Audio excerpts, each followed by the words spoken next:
Hi everyone, welcome back to our YouTube channel. Friends, आज इस video में मैं आपको बताऊंगा कि जैसा कि आप सभी को पता है कि आईबीपीएस जो होती है, कहने का मतलब कि आईबीपीएस जो एग्ज़ाम कंडक्ट करती है, एग्ज़ाम बैंकिंग एग्ज़ाम के। तो आपको पता है आरआरबी क्लर्क और आरआरबी पीओ यानी कि रीजनल रूरल बैंक जो होते हैं आपके, उनमें आपका आरआरबी का जो एग्ज़ाम होता है हर साल कंडक्ट होता है। तो इनकी इनका जो प्रोसेस रहता है एग्ज़ाम को कंडक्ट करने का, वो पहले तो अपनी एग्ज़ाम की टेंटेटिव डेट निकाल देते हैं। और अगर एग्ज़ाम इनका मोस्ट प्रोबेबली अगर मैं बात करूँ तो अगस्त में हो जाता है। अगस्त के मंथ में डेफिनेटली इनका एग्ज़ाम प्री एग्ज़ाम जो इनका हो जाता है, ठीक है। और जो मेंस रहता है इनका वो आपका अक्टूबर में हो जाता है, ठीक है। तो मैं आपको बता दूँ ये सिर्फ 2 एग्ज़ाम होते हैं इनके। आरआरबी की अगर मैं क्लर्क की बात करूं तो क्लर्क की बात करूं बैंकिंग सेक्टर में से, एक तो अगर सबसे मैं टफेस्ट एग्ज़ाम की बात करूं, बैंक के एग्ज़ाम की टफ जो एग्ज़ाम रहता है वो आपका रहता है एसबीआई पीओ का जो एग्ज़ाम रहता है वो बैंकिंग का सबसे टफ एग्ज़ाम माना जाता है। सबसे इजीएस्ट जो एग्ज़ाम रहता है वो होता है आपका आरआरबी क्लर्क का, ठीक है।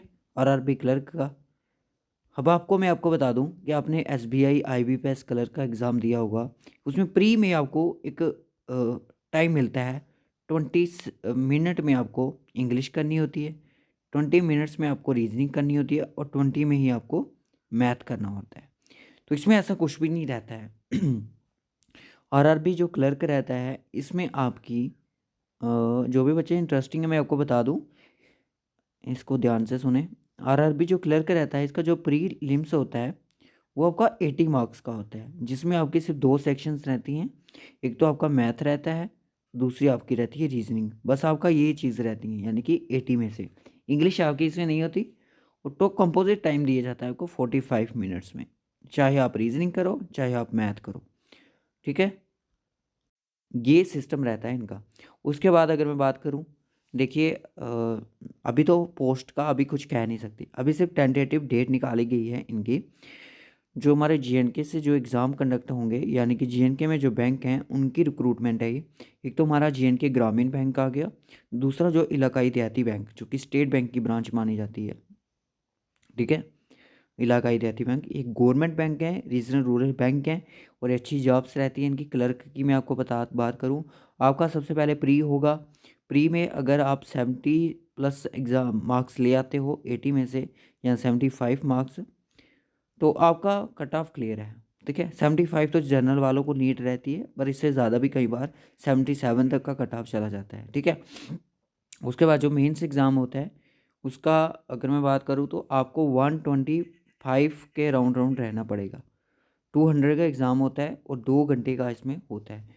इसमें क्या क्या रहता है मेंस में, एक तो आपको रीजनिंग रहती है, मैथ रहता है और आपको इंग्लिश रहती है, इसमें रहती है जीके प्लस आपका कंप्यूटर अवेयरनेस रहती है, ठीक है। ये सारा मिला के आपका 200 मार्क्स का रहता है और आपको 2 घंटों में कवर करना होता है, ठीक है। जब आप इनको 2 घंटों में कवर कर लेते हो, उसके बाद आपका सिर्फ एक ही मेंस का जब रिज़ल्ट निकलता है तो उसमें आपको आपकी पोस्ट की एलोकेशन भी कर दी जाती है, आपको किस बैंक में अपनी क्लर्क की जॉब करनी है।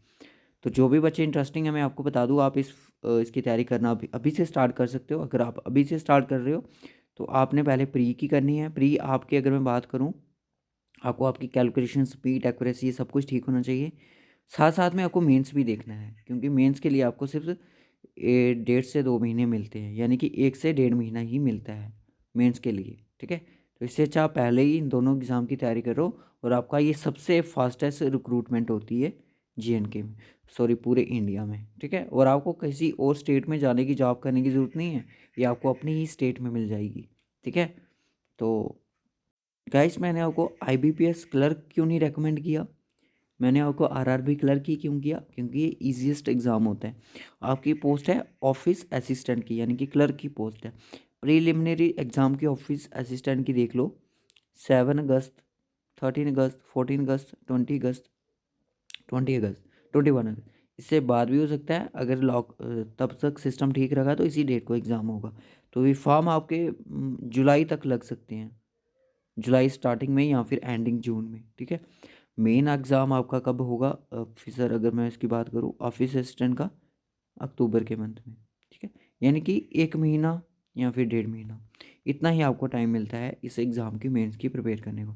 इसका ना तो कोई इंटरव्यू रहता है, ना ही इसका कोई कुछ रहता है, सिर्फ आपको मेंस और प्री क्लियर करने होते हैं, उसके बाद आपकी सिलेक्शन हो जाती है। तो इंटरेस्टिंग कैंडिडेट्स जो भी हैं, मैं आपको बता दूं ये लास्ट चांसेस रहता है, मैं आपको बता दूं। अब मैं क्लर्क की बात करूं तो इसका एज क्राइटेरिया 28 तक रहता है और पीओ वालों के लिए 30 ईयर तक रहता है, ठीक है। और ये ओएम कैटेगरी का है, बाकी के लिए रिजर्व लेके कहीं का 33 रहता है, 35 ही है। तो ये एक लास्ट चांस है अभी प्री एग्ज़ाम का, शायद उसके बाद सीआईटी आ जाए। सेट के बाद आपका प्री नहीं होगा, सिर्फ आपका मेंस होगा। तो ये आप चीज़ों को ध्यान में रखिए। इस बार जो ये लास्ट टाइम एग्ज़ाम होने जा रहा है विदाउट सेट होगा, तो उसके बाद ये सेट के साथ होगा, ठीक है। कोई भी क्यूरीज होगी आप कमेंट बॉक्स में हमसे पूछ सकते हैं, हम आपका रिप्लाई ज़रूर करेंगे। Okay guys, bye bye, take care.